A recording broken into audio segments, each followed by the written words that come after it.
You're watching The Sports Objective, the podcast for Pirates.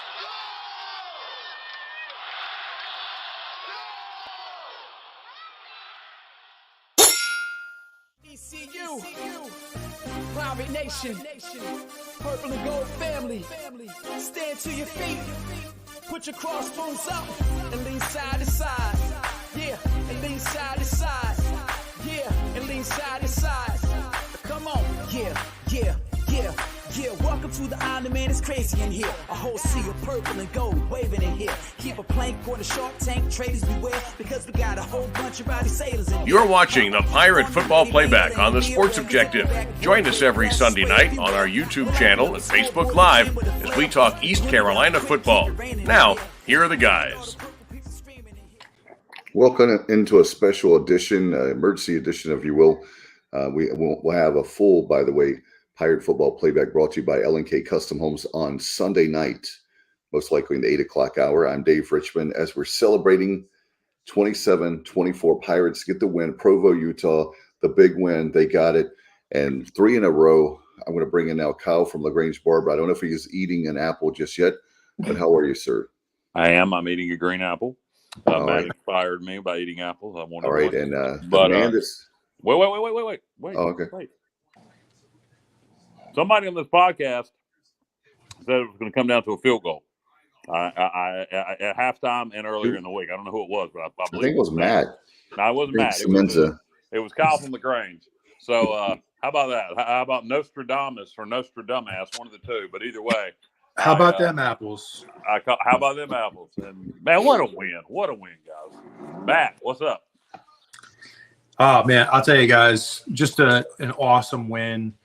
You know, I felt very strongly that we would play well in this game, and but we definitely, I think we got BYU's best shot. I really do. That was a motivated team tonight. I thought we made some adjustments defensively in the second half that really allowed us to, get this win. And so you got to give credit to the coaching staff, especially Blake Harrell, because, after giving up 17 in the first half, to hold that team to 7 in the second half was huge.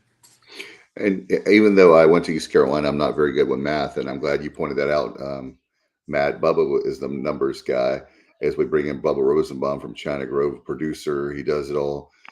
Thank you, Bubba, for all you do. But, with that 17 plus 7 is 24. So, Bubba, that was a great defensive performance in the second half. And certainly with this team, they can make a lot of mistakes. They can do all the stuff. They don't have to look pretty, but they still get the job done. Blue collar, that's what East Carolina is all about. They went on the road, and like you guys said, took the best shot. And hey, we got the job done. We're bowl eligible. We'll talk a little bit about that. Not a lot tonight, but we'll kind of like hint and sniff around the different bowls. We'll talk about that. Bubba, what a performance, though, I tell you. Keaton Mitchell, man, that guy. How many yards did he end up with, Bubba? It was well over 100. I don't know what the final amount was, but it had to be close to 200.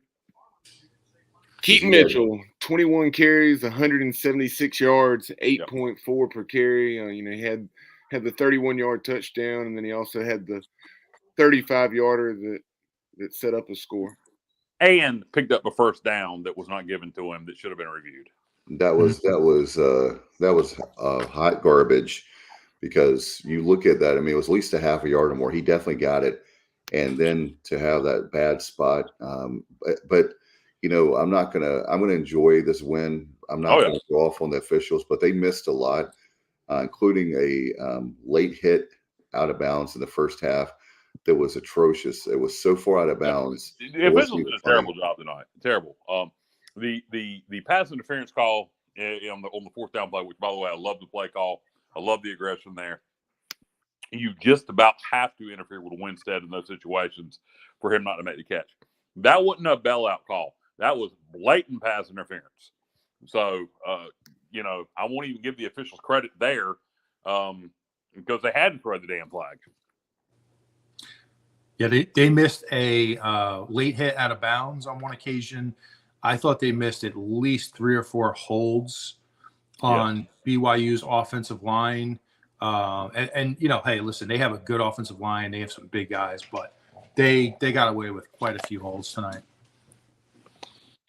No doubt. Yeah, the fourth down stops, multiple fourth down stops in the second half, and then like Kyle's already mentioned, the aggressiveness, going for it multiple times on fourth down. I loved it. I love the aggression, and the announcers, who aren't as familiar with our situation apparently, and they were saying, well, I don't understand why they're not kicking the field goal here, and so. Hats off to Andrew Conrad for he put it through the uprights, and it didn't matter what it looked like. And like Coach Houston laughed with him and told him after the game it was the best damn ugly kick he'd ever seen. And so, guys, let's go to that clip right quick. This is from ECU Pirates FB on Twitter and the official East Carolina football Twitter account. And this is what it looked like when Andrew Conrad put it through on the final play of the game. Best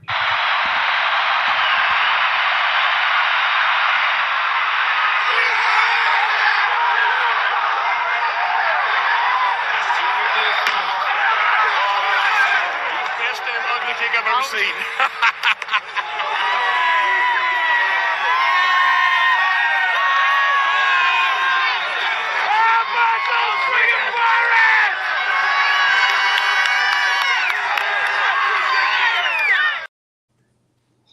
And when it comes down to the grit and just the way we performed tonight, adversity, 60,000 in front of 60,000 on the road. I mean, all those scenarios that we've described with the fourth down play calls and so forth. This is the word that came to mind. Cojones. Cojones. Hey, Yes, sir. you're right. I think people are going to say, well, BYU's a 4-win football team this year. They're preseason top 25, got as high as number 12 in the country. They played a hell of a schedule. They are a name brand opponent. That is a stadium that is sold out. That is a Big 12 program. I already consider them a power. To me, this is a Power 5 win, and I think it should be treated as such because they're going through the Power 5. They recruit at a high level. They, anybody who's a Mormon goes to BYU if they play football. So, to me, this win on national TV on a Friday night, it was the game. It was the signature game tonight. There was one other game, but FIU La Tech on CBS Sports Network. The world was watching.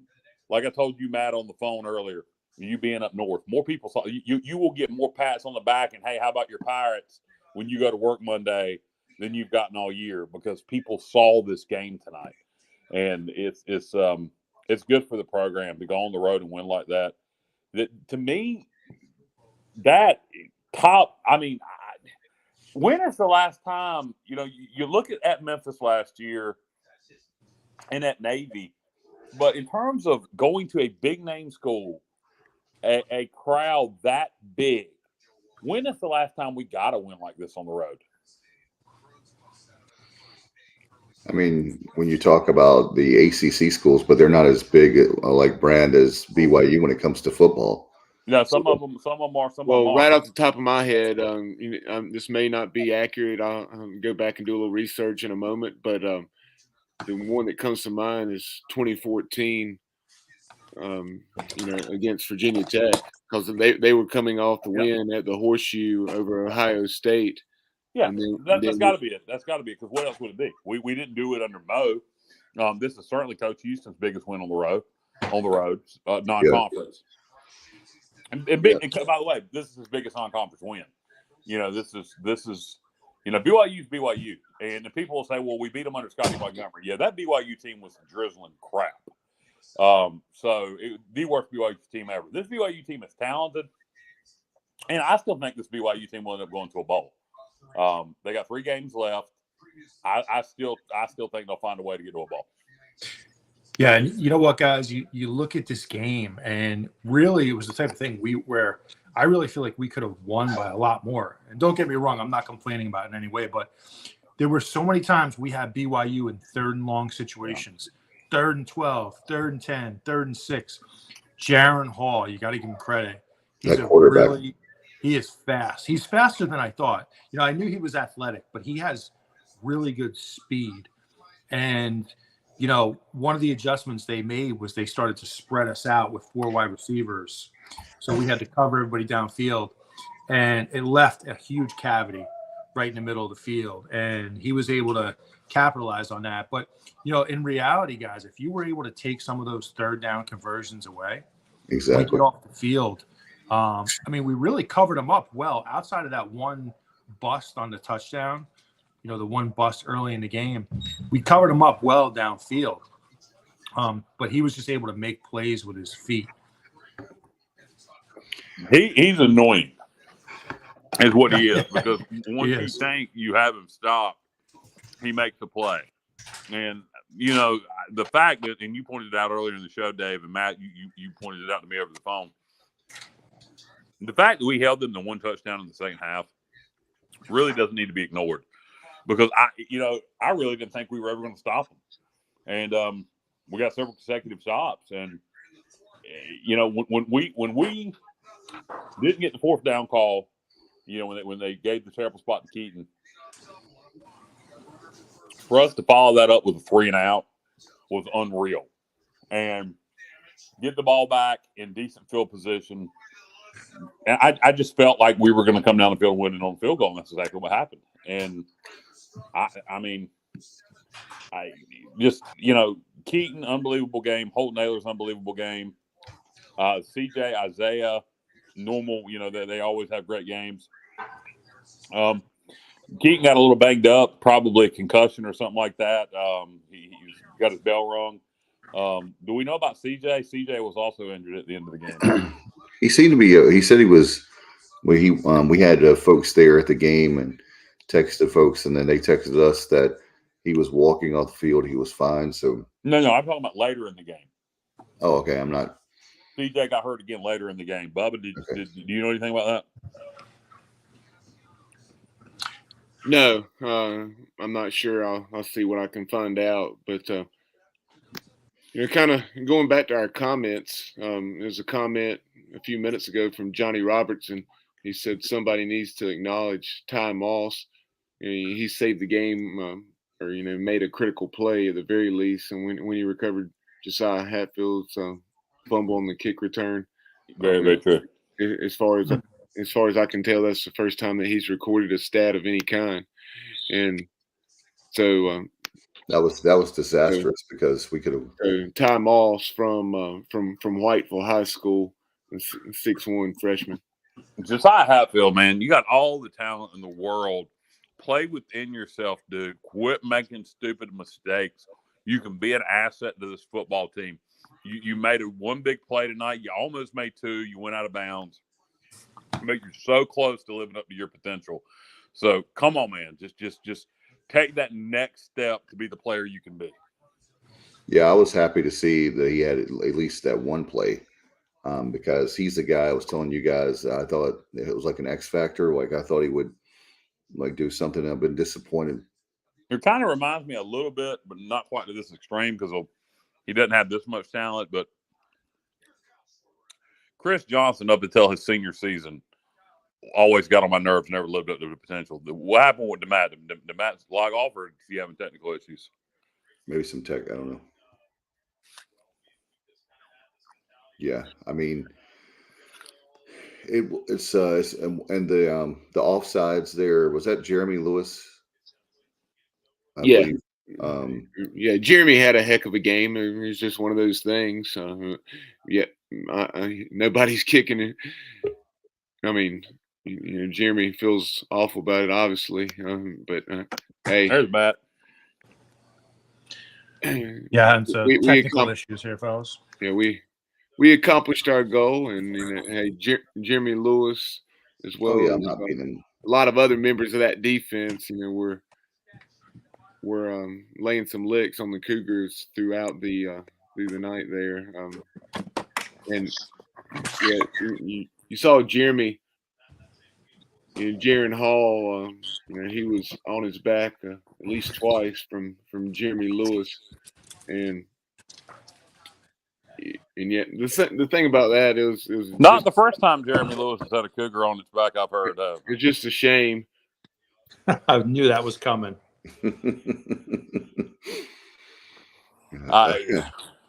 Exactly. Guys, in terms of two things. First, I'll ask y'all all this. I already know Matt's answer, but I'll get him to tell it on the air. Matt, what did you do when the kick was good? With the what? When the kick was good, what did you do? I know what you did, but yeah, I gotta admit, I did a Hulk Hogan. I tore the shirt off and did a little bit of a celebration in the living room. Bubba, what was your reaction? I just cocked my head back and yelled as loudly as I could, with total disregard for anyone sleeping in the house. Me celebrating that was more important than them waking up. And well, the boys should have been up with you watching it. Well, Riley was. He oh, was good. Actually. Did he get into it? Is he becoming a pirate now? Yes. Yeah, he was enjoying it, and yeah, Stacy and Reese had been asleep for a while.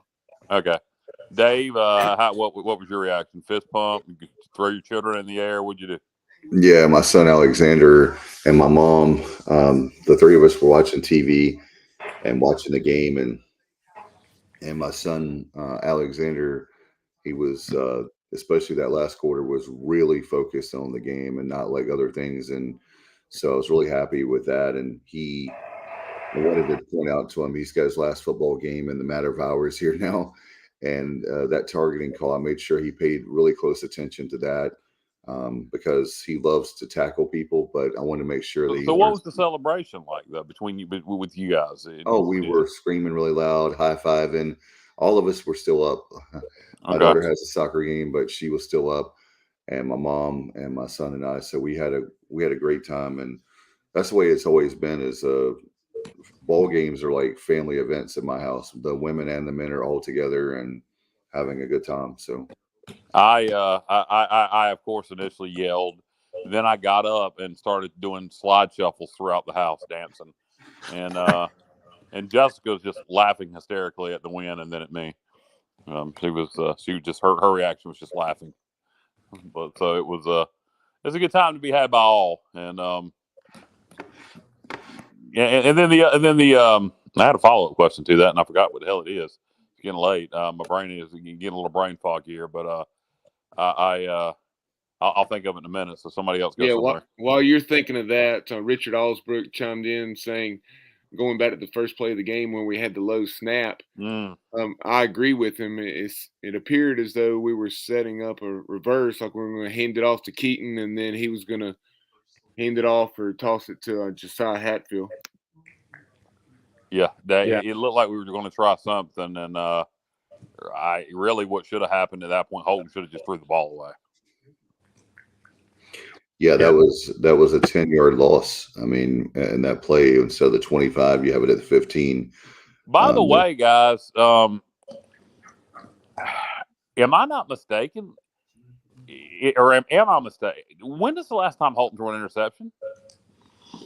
Tulane. A few games ago. Yep. Tulane, wow. So he has not thrown an interception since Tulane. Wow. Yeah.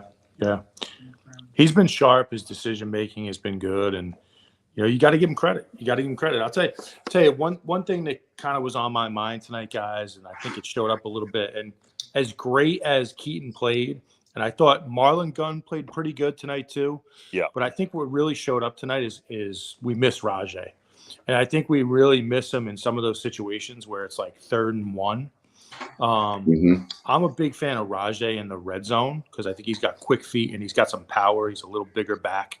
I think if he was healthy tonight, probably would have saw him on some of those plays. But, we were able to get away with it. But, I did think that showed up a little bit tonight, his absence. I agree with you.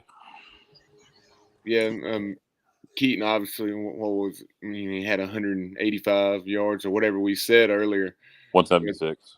Yeah, 176. So, but yeah, that and I'm sure he realizes what he did on that in the third down when we needed a foot or a foot and a half, and he bounced it. But he had just a tremendous night. Okay. What? Now the fourth down play, he got it. I'm sorry, but I'm talking about the third down. Right? I know the play you're talking about, but I'm just saying on that fourth down play, I am surprised we didn't challenge that play.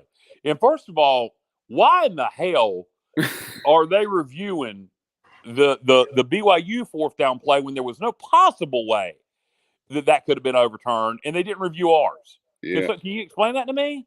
Particularly when it's an American officiating crew, and the last time I checked, BYU's not in the American. Because it's an AAC crew. Incompetence. We are the American.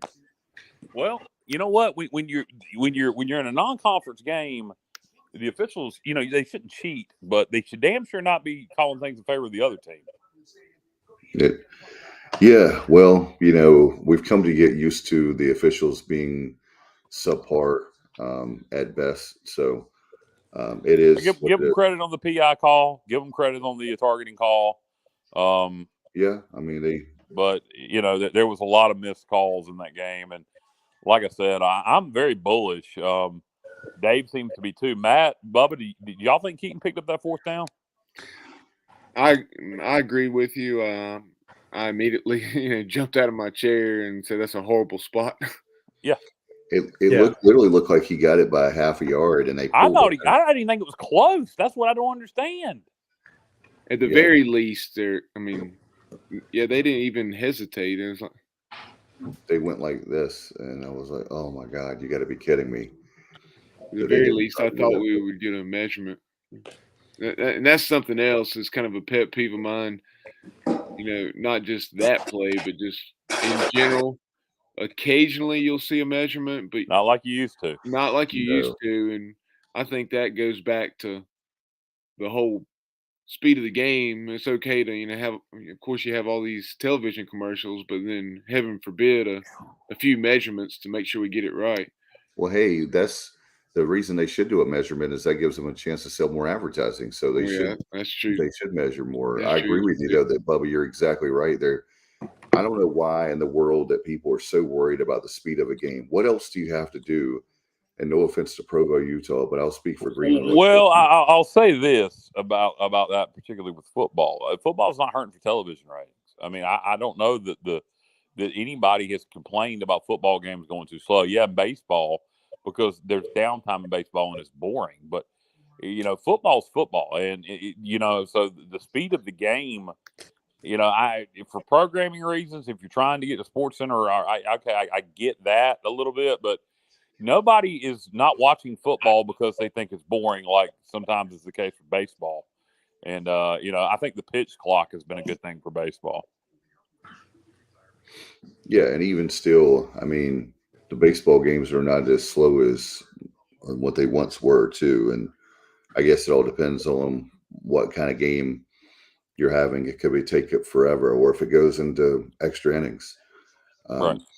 Let's go to some comments too and some questions. How about Mark Lebiano, a guy that Semenza? I've heard of him.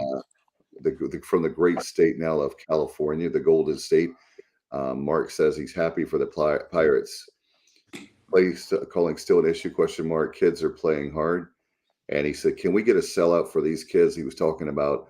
Richard Allsbrook was talking about that. Yeah, that Houston game. Look, first of all, good promotion by the administration. Give credit where credit's due with the $15 and $25 tickets for Senior Day.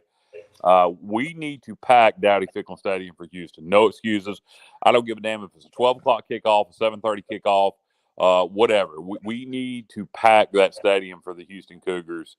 It's Holton Naylor's Senior Day along with a bunch of other guys, and that place needs to be packed. This program is, last year I thought it was back last year we won 7 games, but if anybody is questioning if the East Carolina Pirate program is back, I think last week's win against UCF was one thing. To me, going on the road and winning this game tonight, it just proves that East Carolina football is back and it's legitimate. And I mean, it's huge.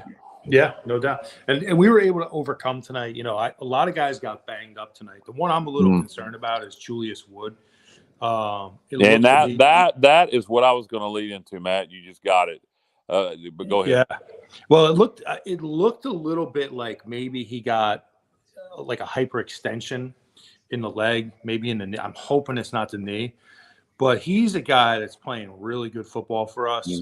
So you hope it's nothing serious there. But to the point about overcoming, I thought Tegan Wilk came in after that and made some really nice plays down the stretch. So, you know, it just gets to the point where, you know, you're getting late in the season, but the depth, you know, is showing up now. The depth that's been created through recruiting and just building the program here in year 4.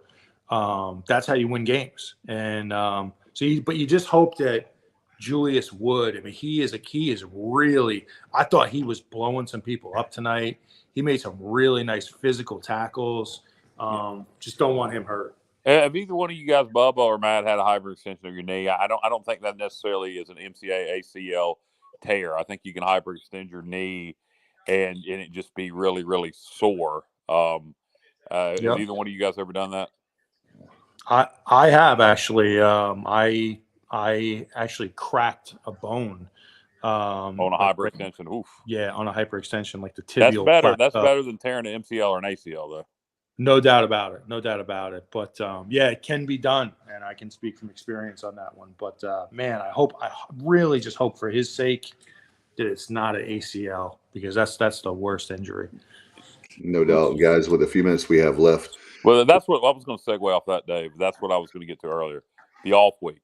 Could you have the off week at a more perfect time with guys but Keaton being banged up, CJ being banged up, Woods being, you know, potentially, hopefully just banged up, a 3-game winning streak. A lot of guys will say you want to keep playing when you're winning, and that's true. But I think this is the perfect time for an off week. No, there's no question about it, especially having to wait this late in the season to have your bye week. And guys are, you know, they're going to be banged up by this point. So we'll hopefully we'll have plenty of time, I think, to prepare for Cincinnati. They're not the Cincinnati of the previous couple years. They've kind of come down to earth. They have talent, but they don't have the super seniors, the COVID seniors like they did last year with Desmond Ritter and company. Guys, I wanted to talk about for a couple minutes, just hit on the lock-ins as far as the tie-ins, I should say, for the American Athletic Conference. And we could speculate all night. We're not going to do that. But certainly with the Fenway Bowl, we play against the ACC. You have the Lockheed Martin Armed Forces Bowl. We play against Conference USA. The Military Bowl is something we know presented by, is that Puritan? Who cares? Versus ACC.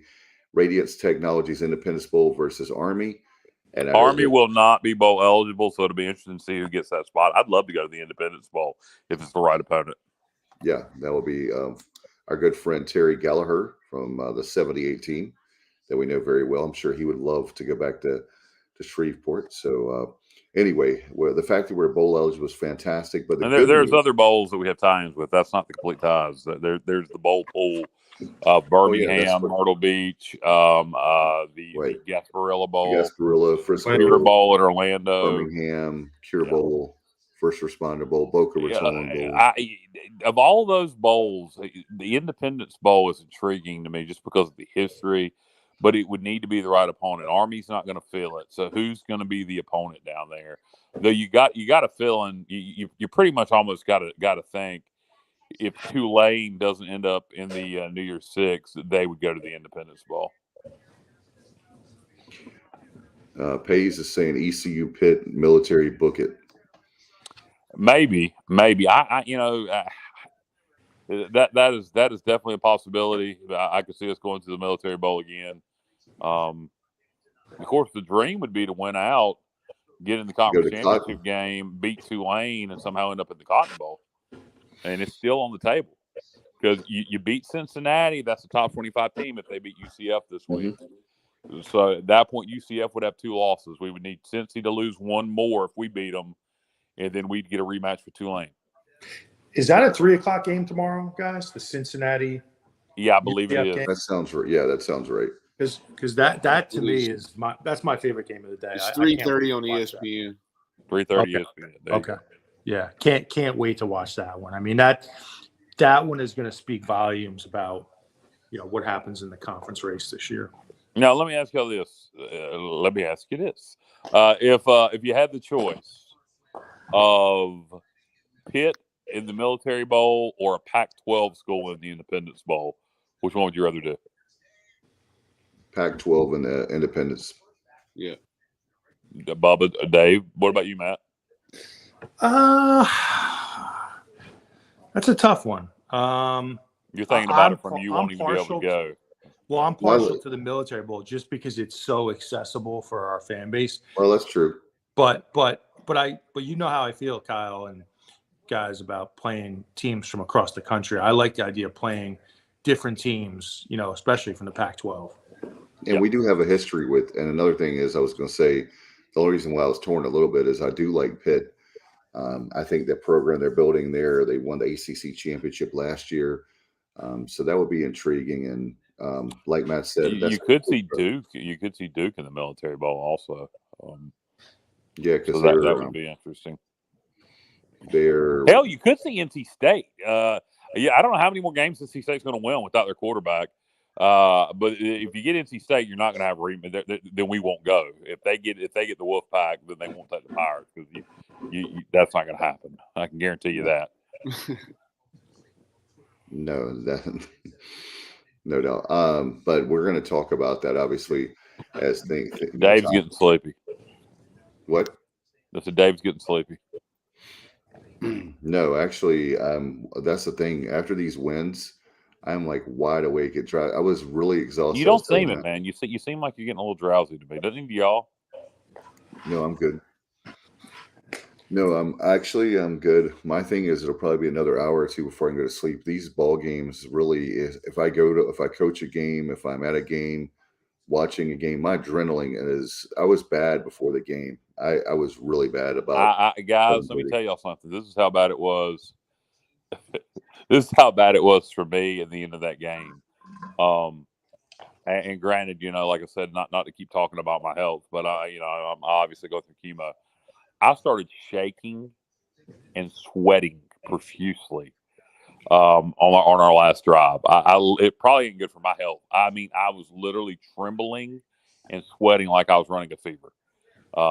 And then when the field goal was good, it all went away. That's no lie. It was quite strange. Yeah. The adrenaline was flowing. Yeah. Right? No, it still is. I am wide awake. I am hyped up and I'm ready. I mean, I'm ready. I'm ready to run through a wall. By the way, some people were asking Bubba and Matt and Kyle when the Pirates were supposed to come back. It's it'll be in the morning, man. It'll probably be. They'll probably. God, I mean, y'all. I would. Dave, shoot Meador a text real fast and ask what time the Pirates will be landing. Okay. I'll tell you. I hope though, for the kids' sake, man, let these kids stay overnight in Provo. No, they're not. They're flying back. They're flying back. That's been confirmed. I'm sure. I just. It'll probably be 6 a.m. something like that when they get to the airport. Yeah. So, Dave's texted Meador. Hopefully, Meador can text back on the plane. So I would expect, if you want to welcome them back at the airport, it'll be early morning. Maybe go grab some Waffle House or some Denny's or some IHOP. I guess if you that into town, it would be Denny's, and and go welcome the team home. And there's a Waffle House on that side of town too. Yeah, there is. I just immediately think of there's not that many Denny's in Eastern North Carolina for whatever reason. And that's Gus Malzahn's go-to for celebrations. Waffle House. Is it really? Interesting. He doesn't like barbecue. But what you got to watch out for when you play on a Friday night after a big win. Tomorrow night, you got to be very careful. You got to be very careful in downtown Greenville. Halloween weekend, Matt. Yeah, man. I mean, I'm sure Mike Houston's going to have a conversation with the team about that, but you don't want any off-the-field incidents. You got to be careful because it's going to be a party. It's going to be a party. Players are going to want to celebrate, which they should. listen, I think it's awesome to celebrate, right? You just have to be smart about it. And I prefer that those guys, have a house party instead of going downtown. Yeah, I agree with you. I think it's probably going to be pretty hard to keep them from going downtown Halloween weekend, but stay out of trouble, guys. Text. Have It fun. says I got a text back from Meador. He says the itinerary said 6:15 a.m. So the itinerary is 6:15 a.m. Like I said, around 6 a.m. landing in Yep. Greenville. So if you want to welcome the team back, Bubba, if you can get that on our social media, the team, the ETA is 6:15 a.m. to be arriving at Pitt Greenville Airport. If you want to welcome the Pirates back. And I got the info right here, Kyle. I'm sorry to interrupt you. It's the flight is an Allegiant flight number 4766 and 4767 11E. So Okay, again, so if you want to flighttracker.com or whatever that is, you want to keep track of the flight, because sometimes if you catch a tailwind flying from the west, you can make good time. So 6:15 is the projected ETA. Keep track of the flight. Maybe we can put the flight information also on our social media. And if you want to be there, I ain't going to be there. I'm going to be asleep. But maybe at this point you want to go to bed and get back up, or either just stay up. You live in Greenville, you could get a 4-hour nap and be there. yeah, no question about it. And Bubba, are you going to start driving now? No. Riley has a game in the morning. Okay. What about your daddy? What about Mr. Gary Rosenbaum? I must say Gary Overton. Yeah. But Richard Allsbrook chimed in with some interesting. Good God, he said a lot. Interesting post-game notes from Kalani Sitake's press conference. He said from KSLSports.com in Utah, they're in Salt Lake City. When was the game lost for BYU football? BYU had the ball in the red zone for a critical 4th down and 2 early in the 4th quarter, and they elected to go for it rather than kick a field goal. Coach Sitake said in the post-game press conference that opting to go for it on 4th down was a mistake. Instead, rather than kick the field goal, they ran the ball between the tackles to Miles Davis for no gain. And as soon as I heard that name, Miles Davis, on the broadcast, I immediately thought of Billy Madison. If peeing your pants is cool, you can consider me Miles Davis. Yeah, Miles Davis is one of the best jazz artists ever. Jazz, yes. Yeah, smooth. Miles Davis is awesome. You know what? At least he admitted to his mistake. It's going to be interesting to see if they have a losing season. At what point does Kalani Sitake? He's had some success there. He's had some bad seasons. It's kind of been up and down under his 7-year tenure. So it'll be interesting to see. He's a BYU guy. Do they give him another year? Who knows? And like I said, they can still make a bowl. Utah Tech, that's win number 5. They just Stanford on there.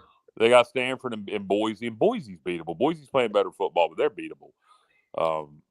So they shouldn't think their season's over just because they lost this one. Although this is something else that I think needs to be addressed. I think you saw a team at the end of that game that had confidence and one that does not have confidence in those situations. And I think since that Memphis game, we've really gained a lot of confidence to win ball games, and we've won a close game. And I think BYU right now is losing confidence. Yeah. And to that point, let's just go back for a second to that Memphis game. We're down 17-0. Yes. All right. With about, correct me if I'm wrong, I want to say about 3-4 minutes left in the first half of that game. It was under 5 minutes. We get a score. We then get a turnover. We get the interception, right? Another score.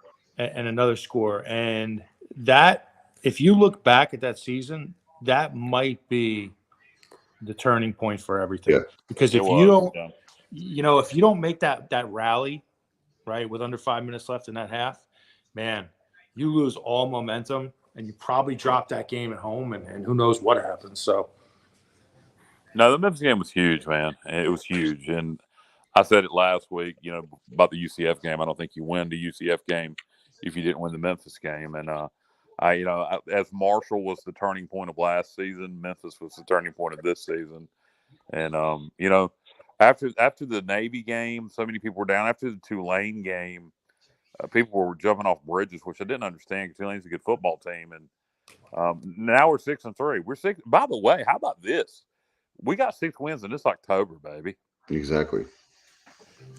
We went 3-1, right, for this month. Yeah. I mean, and this is not an easy part of the schedule. And you look ahead and you see Cincinnati, Houston, and Temple all winnable games. So, not to say that we will win all 3, who knows? But at least the great thing about this program now is that every game is coming down like tonight. It's exciting. We have the fans, not all the, in fact, going back again, 1-800-ECU, or you can get your tickets now at ecupirates.com. Go ahead and get your tickets if you don't have them. I'm sure that most of the people that are smart fans that watch and listen to the show already have season tickets. Yeah, but I would encourage season ticket holders. If you got friends and neighbors, people that may want to go, you can get them tickets for $15 or $25. Bring some folks with you. Bring some folks with you. Buy some people tickets. Try to make some new fans. I'm telling you, if we don't have over, I don't think we'll sell it out. Just being realistic, but if we don't have, and I don't mean tickets sold, if we don't have 40,000 asses in the stands for that game, shame on us. I mean, we need to have at least 40,000 people in the stands for that Houston game. I'd love to sell it out. We don't seem to be able to do that unless it's an ACC opponent. As sad as that is to say, but we need to have over 40,000 in the stands for that Houston game. Yeah, unfortunately, what that first game there's a lot of red. What do you want? If you're not going to come after this, and God Almighty, we might beat Cincinnati before then. I mean, what more do you want? What time is that kickoff? Hasn't been announced yet, Matt, but I'm sure that'll determine. No, it hasn't been announced yet. No, I said I bet. I don't know. I mean, they haven't announced it, but it's going to all depend on TV. I mean, and that is going to be a game that will be nationally televised. I can guarantee you that. Because it can't be at noon and it can't be at 7. It has to be that sweet spot for our fan base, right? Right. Apparently. Well, I don't know. A noon game now in cool weather may be welcome. So a noon ESPNU kick would probably work for November. But I don't care what time it is, man. People need to show up. Absolutely. No question. And guys, it's going to be a lot of fun, especially it's going to be great again to have the bye week. And then we have the Cincinnati game, and Coach Houston has done a remarkable job turning this program around. Again, 6-3. I think it's safe to say the panic room is still closed, locked. Nobody needs to get in the panic room. And man, with the 3 games left, we could easily be 9-3. How about winning the conference championship and going to the Cotton Bowl? So don't plan where you're going just yet, because there's a lot of football still left in the month of November. And I tell you what, and by the way, I'm almost forgetting before we wrap this thing up, Kyle, I've got to give him a shout out to you again, because you made a point a few weeks ago that Mike Houston's teams get better as the season goes on. We've seen that time and time again. And I got to give a kudos to you again, not only getting it right tonight about a walk-off field goal, game-winning field goal, but also you said that a few weeks ago. So those people that were panicking a few weeks ago, you made that point, and it's coming true, at least for the month of October. No, you knew the talent on this football team, and Mike Houston and everybody, the teams get better as the year goes on. That's been the signature of Mike Houston football. So, I kind of saw, I won't say I saw this coming, but I did not think all was lost and we were going to end up barely making a bowl game. So, 6-3, we'll see what happens from here. It was a great night to be a Pirate. Huge win. And, everybody can enjoy a full day of college football tomorrow, knowing that we just beat BYU, baby. That's right. It'll be a lot more fun. And my son has his last football game in the matter of hours. My daughter has her, hopefully, she can win her soccer tournament. She's got 2 more games left of the regular season. Well, not the regular season anymore, it's over, but 2 more games left of the season, I should say, hopefully, and winning the championship. So go Bulldogs and go Knights tomorrow. I'll be able to focus 100% on that. Guys, for Matt, Kyle, Bubba, and thanks to everybody for listening and watching at this time. It's amazing. We're recording this right now at 1:20 in the morning, and you're still up. You're like me. It'll be probably at 2:30 before I can go to sleep. All right, guys, hope you have a great day, a great weekend. Don't forget about our Pirate Playback, brought to you by L&K Custom Homes. That'll be coming up on Sunday night. And thanks to Kevin KK Walker. Appreciate his support of the program for last. And by the way, there's Bubba putting that up on the screen for people listening. That's Mike Houston's 100th win as a college football coach. So congratulations to Coach on that. What a great night to get that, and another milestone for him. And we're proud of him and proud of the program for sure. All right, for all the fellas, again, thank you so much to our great sponsors as well. I'm Dave Richmond. Good night, everybody. And as always, go Pirates. You've been watching the Pirate Football Playback on the Sports Objective. Join us next Sunday night on our YouTube channel and Facebook Live as we talk East Carolina football. Follow us on social media at The Sports OBJ on Twitter and TikTok, at The Sports Objective on Instagram.